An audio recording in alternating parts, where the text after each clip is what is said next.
अस्सलाम वालेकुम everyone, welcome to my YouTube channel. Hope so आप सब खैरियत से होंगे। आज के हमारे टॉपिक का नेम है 5 किंगडम क्लासिफिकेशन सिस्टम। इससे पहले हमने 2 किंगडम सिस्टम पढ़ा और उसके बाद हमने 3 किंगडम सिस्टम को स्टडी किया। ठीक है, 2 किंगडम सिस्टम में भी लिमिटेशंस थी, 3 किंगडम सिस्टम में भी लिमिटेशंस थी। 2 किंगडम के अगर हम रिवाइज करें तो उसमें दो लिमिटेशन थी। एक तो ये कि जो ऑर्गेनिज्म मतलब जिन ऑर्गेनिज्म की प्लांट की तरह और एनिमल की तरह की प्रॉपर्टीज, दोनों की तरह प्रॉपर्टीज होती हैं, तो उनको जो है 2 किंगडम क्लासिफिकेशन सिस्टम में नहीं रखा जा सकता। मतलब उनके लिए एक और किंगडम होना चाहिए। ये प्रॉब्लम जो है 3 किंगडम क्लासिफिकेशन सिस्टम में सॉल्व हो गई। लेकिन जो दूसरी लिमिटेशन थी कि उन्होंने प्रोकैरियोटिक और यूकैरियोटिक के बारे में कोई इंफॉर्मेशन नहीं दी, वो प्रॉब्लम 3 किंगडम सिस्टम में भी सॉल्व नहीं हो पाई। यानी ये लिमिटेशन जो थी वो अभी भी बाकी थी। उसके बाद हमारे पास आया 5 किंगडम सिस्टम। इस 5 किंगडम सिस्टम में वो लिमिटेशन सॉल्व हो गई। ठीक है, यानी इस सिस्टम में हमने जो है प्रोकैरियोटिक और यूकैरियोटिक के बारे में इंफॉर्मेशन बताई हुई है। तो स्टार्ट करते हैं आज का लेक्चर। तो आज का जो सबसे पहली बात है कि 1937 में एक साइंटिस्ट थे ई चैटर्ड। ठीक है, उन्होंने जो है सबसे पहले ये टर्म्स बताई जो कि क्या थी, प्रोकैरियोटिक और यूकैरियोटिक। अब ये टर्म्स हैं क्या और इन टर्म्स को यूज करने का मकसद क्या है। ठीक है, अब प्रोकैरियोटिक जो है वो टर्म किसके लिए यूज होती है, बैक्टीरिया के लिए, और यूकैरियोटिक जो है वो किसके लिए यूज होती है, एनिमल्स और प्लांट्स में। अब ये प्रोकैरियोटिक और यूकैरियोटिक आप लोगों ने पहले भी स्टडी किया हुआ है, चैप्टर नंबर 1 जब हमने सेलुलर ऑर्गेनाइजेशन को स्टडी किया था। तो आज मैं आपको सीधे जो है ना डिटेल में समझाऊंगी। ये प्रोकैरियोटिक को हम इस तरह भी लिखते हैं, हाँ लिख देती हूँ, जगह तो बची नहीं। ठीक है, आज की फॉर्म में, यानी अब जो हम लिखते हैं मॉडर्न एज में, हम प्रोकैरियोटिक या यूकैरियोटिक को इस तरह से भी लिखते हैं। ये यानी इनके स्पेलिंग हम इस तरह से भी लिखते हैं, लेकिन पहले जब ये टर्म इंट्रोड्यूस हुई थी तो तब इनके स्पेलिंग कुछ इस तरह से थे। अब इसका मतलब क्या होता है, प्रो का मतलब होता है बिफोर।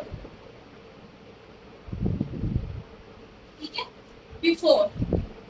कैरियोटिक, कैरियोटिक जो लफ्ज है वो कैरियन से निकला है। किससे निकला है, कैरियन से। कैरियन का मतलब होता है न्यूक्लियस।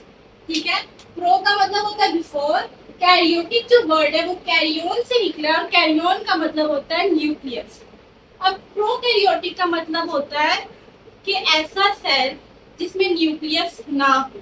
ठीक है, साइंस के मुताबिक हम ये कहते हैं कि दुनिया में सबसे पहले बैक्टीरिया आया।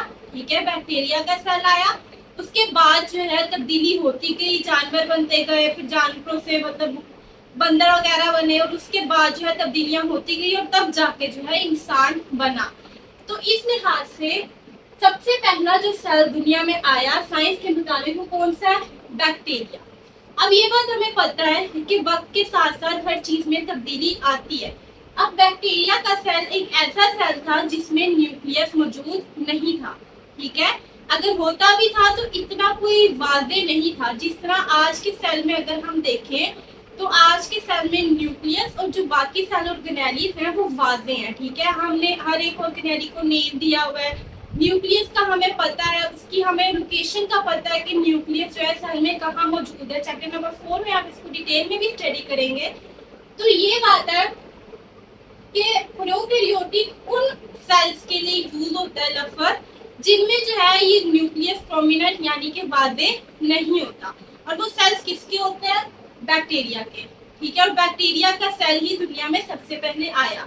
वक्त के साथ साथ मॉडिफिकेशन हुई, तब्दीलियां आई, और उसके बाद हमारे पास आया यूकैरियोटिक। ठीक है, यूकैरियोटिक मतलब यू का मतलब क्लियर, वाजे, और कैरियोटिक मतलब कैरियन से निकला, और कैरियन का मतलब होता है न्यूक्लियस। तो ये एक ऐसे सेल्स के लिए ये टर्म यूज होती है जिसमें जो है न्यूक्लियस वाजे हो।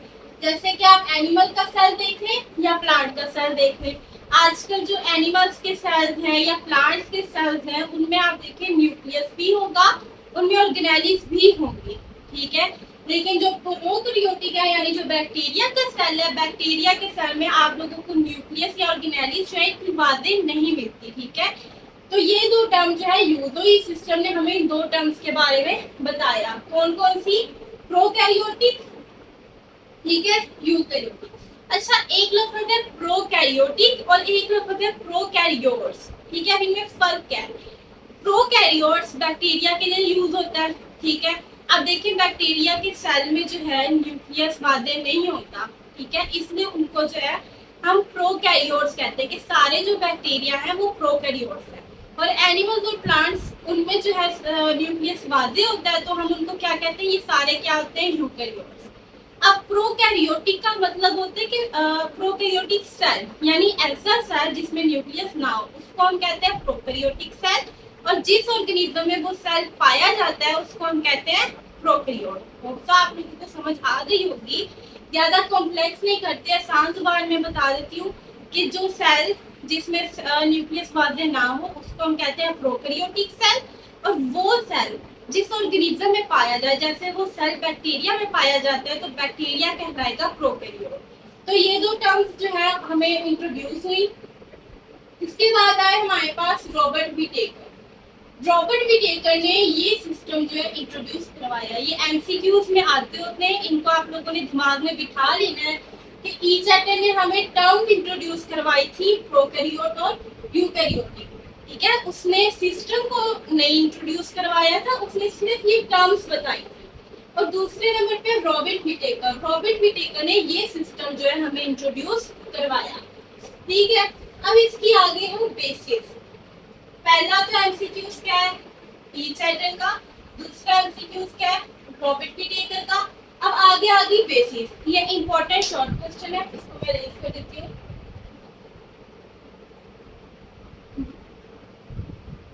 तो ये बेसिस, ठीक है, ये शॉर्ट क्वेश्चन आता होता है 2 नंबर का, इंपॉर्टेंट शॉर्ट क्वेश्चन है। बेसिस मतलब बुनियाद, के ये जो सिस्टम है इसकी बुनियाद क्या है, ठीक है।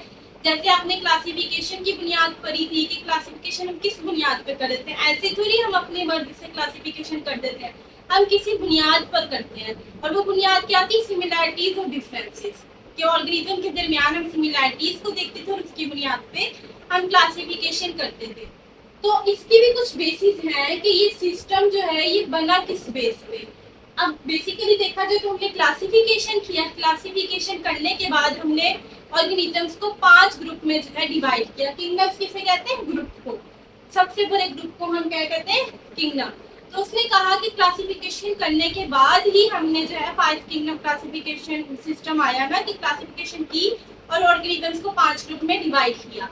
तो इस क्लासिफिकेशन की बेस क्या थी? हमने किस बुनियाद पे ये 5 किंगडम्स बनाए? तो पहली है सेलुलर ऑर्गेनाइजेशन, ठीक है। सेलुलर ऑर्गेनाइजेशन, ऑर्गेनाइजेशन का मतलब होता है तरतीब, तंजीम, ठीक है, तरतीब। सेलुलर मतलब सेल की, यानी पहली जो बुनियाद थी वो क्या थी? Cellular organisation. यानी हमने ऑर्गेनिजम्स में सेल की तरतीब के लिहाज से जो है ये क्लासिफिकेशन कर दी कि अब हर ऑर्गेनिज्म में सेल्स की तरतीब तो डिफरेंस होगी ना, अब हर ऑर्गेनिज्म में सेम नहीं होती है, ठीक है।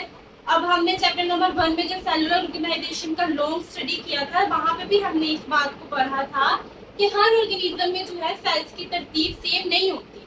हर एक सेल मतलब हर एक ऑर्गेनिज्म में सेल्स की डिफरेंट अरेंजमेंट होती है। तो उसी तरतीब के लिहाज से इन्होंने जो है 5 किंगडम्स बनाए। अब वो ऑर्गेनाइजेशन ये तरतीब कौन कौन सी होती है? पहली है प्रोकैरियोटिक, कि पहली ऑर्गेनाइजेशन कौन सी है? प्रोकैरियोटिक, यानी ऐसी ऑर्गेनिजम्स जिनमें कौन सा सेल पाया जाए? प्रोकैरियोटिक, ठीक है। और ये बात याद रखने की है कि प्रोकैरियोटिक सेल जो है मतलब प्रोकैरियोट्स जो है हमेशा यूनिसेलुलर होते हैं, प्रोकैरियोट्स कभी भी मल्टीसेलुलर नहीं होते, ठीक है। प्रोकैरियोट्स जब भी होंगे यूनिसेलुलर होंगे, यानी उनमें हमेशा एक ही सेल पाया जाएगा। जैसे कि बैक्टीरिया वो क्या है? प्रोकैरियोट्स। और प्रोकैरियोट्स में यानी कि बैक्टीरिया में हमेशा कौन सा सेल होता है? एक सेल, यूनिसेलुलर, ठीक है। ये बात एमसीक्यूज में भी आ सकती है और आपने भी अपने दिमाग में बिठा लेनी है कि प्रोकैरियोट्स कभी भी मल्टीसेलुलर नहीं होते। तो पहली अरेंजमेंट है यानी ऑर्गेनाइजेशन है प्रोकैरियोटिक, यानी उस प्रोकैरियोटिक ऑर्गेनाइजेशन के लिहाज से हमने इनको डिवाइड किया। दूसरी यूकैरियोटिक। अब यूकैरियोटिक दो किस्म के होते हैं, यूनिसेलुलर भी और मल्टीसेलुलर भी। हमने इन तीन ऑर्गेनाइजेशन की बुनियाद पे जो है ऑर्गेनिजम्स को 5 किंगडम्स में डिवाइड किया। ठीक है, कि अगर किसी में प्रोकैरियोटिक अरेंजमेंट है तो उसका एक ग्रुप बना दिया, जैसे सारे बैक्टीरिया है उनमें प्रोकैरियोटिक सेल पाया जाता है तो उनका एक अलग से किंगडम है। ठीक है, उस किंगडम को हम कहते हैं मोनेरा, किंगडम मोनेरा, और उसमें सारे के सारे क्या पाए जाते हैं, बैक्टीरिया। उसके बाद यूकैरियोटिक यूनिसेलुलर, यानी वो ऑर्गेनिजम्स जिसमें यूकैरियोटिक सेल तो हो, यूकैरियोटिक मतलब जिसमें न्यूक्लियस बाजे तो हो लेकिन सेल कौन सा, यूनी, यानी एक सेल पाया जाए। तो ऐसे ऑर्गेनिजम्स का हमने एक अलग से किंगडम बना दिया और उस किंगडम को हम कहते हैं प्रोटिस्टा। उसके बाद आते हैं यूकैरियोटिक मल्टी सेलुलर, जो कि यूकैरियोटिक तो हो लेकिन हो मल्टी सेलुलर, जिसमें बहुत सारे सेल पाए जाए, जैसे कि हम इंसान, जैसे कि प्लांट्स, उनमें यूकैरियोटिक सेल तो है लेकिन बहुत सारे। तो इस ऑर्गेनाइजेशन के लिहाज से हमने किंगडम्स बनाए। दूसरा है mode of nutrition. Mode of nutrition मतलब गज़ा, खाने का तरीका। पहले फोटोसिंथेसिस के मतलब कि जो कौन होते हैं, ऑटोट्रॉफ्स, के जो अपनी खुराक खुद बना सकते हैं। ठीक है, ऑटोट्रॉफ्स हमने टू किंगडम सिस्टम में भी पढ़ा था, वहां पे मैंने आपको डिटेल से समझा दिया था। तो ऑटोट्रॉफ्स मतलब ऐसे ऑर्गेनिज्म जो अपनी खुराक खुद बना सकते हैं, जो दूसरों पे डिपेंड नहीं करते। तो उसको हमने एक किंगडम बना दिया, जैसे कि किंगडम प्लांटी। अब किंगडम जब सारे प्लांट्स जो है वो ऑटोट्रॉफ्स हैं और सारे के सारे फोटोसिंथेसिस करते हैं, तो इस लिहाज से उनका एक अलग से किंगडम है जिसको हम कहते हैं किंगडम प्लांट। ठीक है, तो पहली कौन सी आ गई, फोटोसिंथेसिस। उसके बाद इंजेक्शन और एब्जॉर्प्शन। इंजेक्शन मतलब निगलना, जैसे कि इंसान और एनिमल्स जो है वो निगल जाते हैं, खुराक को चुबा के जो है उसको निगल जाते हैं। और दूसरा होता है एब्जॉर्प्शन, फंजाई। पिछले लेक्चर में मैंने फंजाई के बारे में बताया था कि वो क्या करता है, एब्जॉर्प्शन करते हैं। ठीक है, वो खुराक को जज़ब कर लेते हैं। तो ये दोनों क्या होते हैं, हेटेरोट्रॉफ्स, यानी अपनी खुराक खुद नहीं बना सकते। और इसके मोड ऑफ न्यूट्रिशन के लिहाज से हमने जो है इनका एक और किंगडम बना दिया, जैसे किंगडम फंजाई और किंगडम एनिमेलिया। तो ये दो बेसिस है जिसकी बुनियाद पर हमने क्या की, क्लासिफिकेशन। ठीक है, होप तो आपको समझ आई होगी कि एक सेलुलर ऑर्गेनाइजेशन और दूसरी क्या, मोड ऑफ न्यूट्रिशन। अब आगे हैं ग्रुप्स, यानी कि किंगडम। इन 5 किंगडम्स के नेम्स जो हमने बनाए हैं। पहला है मोनेरा। अब साथ साथ आपको ये जो बेसिस है ये मजीद क्लियर होती जाएगी। पहले है मोनेरा। अब ये मोनेरा जो है सारे इस किंगडम में वो ऑर्गेनिज्म होंगे जो कि प्रोकैरियोटिक होंगे, जिसमें कौन सी अरेंजमेंट होगी, प्रोकैरियोटिक। और जिसमें प्रोकैरियोटिक हमेशा कौन से होते हैं, यूनिसेलुलर। तो पहली समझ में आ गई कि सेलुलर ऑर्गेनाइजेशन प्रोकैरियोटिक के लिहाज से हमने एक किंगडम बना दिया। दूसरे प्रोटिस्टा, इसमें सारे यूकैरियोटिक सेल्स होंगे। ठीक है, यूकैरियोट्स होंगे लेकिन वो वाले यूकैरियोट्स होंगे जो कि क्या होंगे, यूनिसेलुलर, जिसमें एक सेल पाया जाएगा। ठीक है, तो ये भी हो गया सेलुलर ऑर्गेनाइजेशन के लिहाज से हमने एक और किंगडम बना लिया। दूसरे नंबर पे है फंजाई। अब ये बना है मोड ऑफ न्यूट्रिशन के लिहाज से, मतलब मोड ऑफ न्यूट्रिशन की बेस पे ये किंगडम बना है। अब मैंने आपको बताया कि फंजाई जो है एब्जॉर्प्शन से अपनी खुराक लेता है, तो इस लिहाज से फंजाई का एक किंगडम बन गया एक अलग से, कि इसमें जितने भी फंजाई होंगे वो सारे जितने भी ऑर्गेनिज्म होंगे वो अपनी खुराक किस तरह से लेंगे, एब्जॉर्प्शन करके। उसके बाद आगे प्लांटी। अब इसमें सारे वो वाले ऑर्गेनिज्म होंगे जो कि ऑटोट्रॉफ्स होंगे। ठीक है, जो अपनी खुराक खुद बना सकेंगे। तो ये भी मोड ऑफ न्यूट्रिशन के लिहाज से एक किंगडम बन गया, यानी इसकी बुनियाद पे एक किंगडम बन गया। उसके बाद है एनिमेलिया। इसमें सारे वो वाले ऑर्गेनिजम्स होंगे जो कि अपनी खुराक को इंजेस्ट करते होंगे, जो कि अपनी खुराक को निगल लेते होंगे। तो आप लोगों को ये चीज क्लियर हो गई होगी कि किस तरह इन दोनों की बुनियाद पे इन्होंने जो है 5 किंगडम्स बना दिए। ठीक है, अब आगे चलते हैं।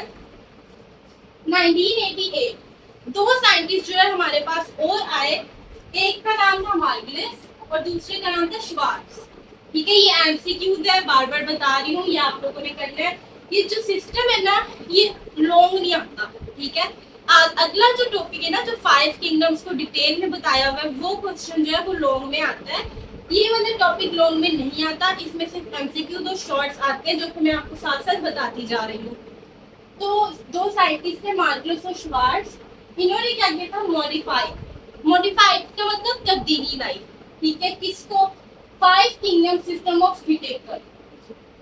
रॉबर्ट व्हिटेकर का ये जो 5 किंगडम क्लासिफिकेशन सिस्टम था 1988 में मार्गलोस और श्वार्ट्ज ने इसमें कुछ तब्दीलियां लाई थी, यानी सिस्टम यही था लेकिन इसमें कुछ तब्दीलियां ले आए थे। अब वो तब्दीली क्या थी कि उन्होंने जो है जेनेटिक्स को भी इसमें इंक्लूड कर दिया। किस तरह, हमने यहाँ पे देखा कि जो रॉबर्ट व्हिटेकर था उसने क्लासिफिकेशन किस लिहाज से की थी, इन दो की बुनियाद पे, सेलुलर ऑर्गेनाइजेशन और मोड ऑफ न्यूट्रिशन के लिहाज से। लेकिन आगे जो मार्गलोस और श्वार्ट्ज आए उन्होंने इसमें थोड़ी सी तब्दीली करके क्या किया कि जेनेटिक्स को भी इसकी बेसिस में शामिल कर दिया। जेनेटिक्स की बुनियाद पर भी इन्होंने इस क्लासिफिकेशन को कर दिया, यानी सिस्टम यही था लेकिन इसकी बुनियाद में एक और चीज शामिल कर दी, वो क्या थी, जेनेटिक्स। जब हमने बेसिस ऑफ क्लासिफिकेशन को स्टडी किया था वहां पे भी ये बात थी कि पहले जो है हम सिर्फ सिमिलैरिटीज और डिफरेंसेस को देखते थे, लेकिन बाद में जो अब मॉडर्न सिस्टम है इसमें जो है हम ऑर्गेनिजम्स के जेनेटिक्स को भी देखते हैं, यानी उनके डीएनए वगैरह, जीन्स वगैरह, इसकी बुनियाद पे भी हम ऑर्गेनिजम्स को क्लासिफाई करते हैं। तो इन्होंने भी यही काम किया कि इस सिस्टम में इसकी बुनियाद में जेनेटिक्स को भी शामिल कर दिया। जेनेटिक्स को भी जब इसकी बुनियाद में शामिल किया तो क्लासिफिकेशन यही रही, मतलब कि they also classified organism in same way as proposed by Whittaker।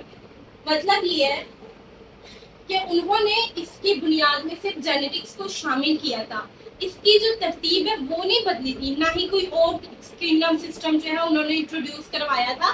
Kingdom system यही रहा था, बस इसकी बुनियाद में जेनेटिक्स को इंक्लूड कर दिया। जब उन्होंने जेनेटिक्स की बुनियाद पर भी देखा कि यानी जीन्स की बुनियाद पर, डीएनए की बुनियाद पर भी देखा, तो यही जो है ना सिस्टम, यही किंगडम सिस्टम आ रहा था। मतलब कि रॉबर्ट व्हिटेकर का जो क्लासिफिकेशन थी ये बिल्कुल ठीक थी। उन्होंने जीन्स के लिहाज से भी इसको देखा तो इसकी ऑर्गेनाइजेशन उसी वे में आ रही थी, उसी तरह आ रही थी जैसे कि रॉबर्ट व्हिटेकर की थी। तो आसान जुबान में इन्होंने बस क्या किया कि 5 किंगडम क्लासिफिकेशन सिस्टम की बुनियाद में जेनेटिक्स को भी शामिल कर दिया। जब उन्होंने जेनेटिक्स को बुनियाद बनाया तब भी यही 5 किंगडम क्लासिफिकेशन सिस्टम इंट्रोड्यूस हुआ, ठीक है। तो ये था आज का लेक्चर 5 किंगडम सिस्टम। ऑल्सो आप लोगों को समझ आ गई होगी। मैं एक बार बुक से रीडिंग कर देती हूँ। बुक में भी यही कुछ है जो मैंने यहाँ सारा बोर्ड पे लिख दिया, लेकिन कुछ बच्चों को इश्यू होता है तो मैं फिर भी रीडिंग कर देती हूँ। अच्छा, तो है in 1937 each item suggested the terms of prokaryotic to describe bacteria। अब ये MCQs है, साथ साथ आप लोग देखते जाएं कि उन्होंने प्रोकैरियोटिक को इंट्रोड्यूस करवाया किस लिए, बैक्टीरिया को डिस्क्राइब करने के लिए, और दूसरे नंबर पे यूकैरियोटिक को किस लिए, to describe animal and plant cells, ठीक है। कि एनिमल और प्लांट में जो सेल्स होते हैं वो कौन से होते हैं, यूकैरियोटिक, और बैक्टीरिया में जो सेल होता है वो कौन सा होता है, प्रोकैरियोटिक। अब ये एमसीक्यूज है और ईच चैप्टर में सिर्फ ये टर्म्स इंट्रोड्यूस करवाई थी, ये बात याद रखिएगा। उसने ये सिस्टम नहीं इंट्रोड्यूस करवाया था, उसने बस ये टर्म्स इंट्रोड्यूस करवाई थी। उसके बाद है 1967 Robert Whittaker introduce the 5 kingdom classification system. ये भी एमसीक्यूज है कि किसने 5 किंगडम क्लासिफिकेशन सिस्टम को इंट्रोड्यूस करवाया, तो वो कौन था, रॉबर्ट व्हिटेकर। उसके बाद शॉर्ट क्वेश्चन है कि इसकी बेसिस बताएं कि किस बेस पे ये सिस्टम जो है, इसकी बुनियाद किस बेस पे है। तो पहली है लेवल्स ऑफ सेलुलर ऑर्गेनाइजेशन, या खाली आप शॉर्ट क्वेश्चन में सेलुलर ऑर्गेनाइजेशन भी लिख देंगे और आगे इसका प्रोकैरियोटिक, यूकैरियोटिक, यूनिसेलुलर और यूकैरियोटिक मल्टीसेलुलर लिख देंगे तो वो ठीक हो जाएगा, ठीक है। पहली बुनियाद थी सेलुलर ऑर्गेनाइजेशन और दूसरी कौन सी थी, मोड्स ऑफ न्यूट्रिशन। उसके बाद है on this basis organisms are classified into 5 kingdoms. के इन दो की बुनियाद पे क्या हुआ कि ऑर्गेनिज्म 5 किंगडम्स में डिवाइड हो गए, ठीक है। वो किंगडम्स कौन कौन से, आगे उनके नेम दिए हुए हैं, मोनेरा, प्रोटिस्टा, फंजाई, प्लांटी और एनिमेलिया। उसके बाद है 1988 मार्गलोस और श्वार्ट्ज है, उन्होंने क्या किया, modified the 5 kingdom classification system of Whittaker. They considered genetics, यानी उनको इन्होंने जेनेटिक्स को भी इसकी बुनियाद में शामिल किया। Along with cellular organisation and mode of nutrition in classification they classified the organism, यानी उन्होंने ऑर्गेनिजम्स को उसी तरह क्लासिफाई किया इनटू द सेम 5 किंगडम्स। उन्हीं 5 किंगडम्स में उन्होंने जो है इनको क्लासिफाई किया एज प्रपोज बाय विटेकर, जिस तरह के विटेकर ने किया था। ठीक है, ये थी रीडिंग, ये था आज का लेक्चर।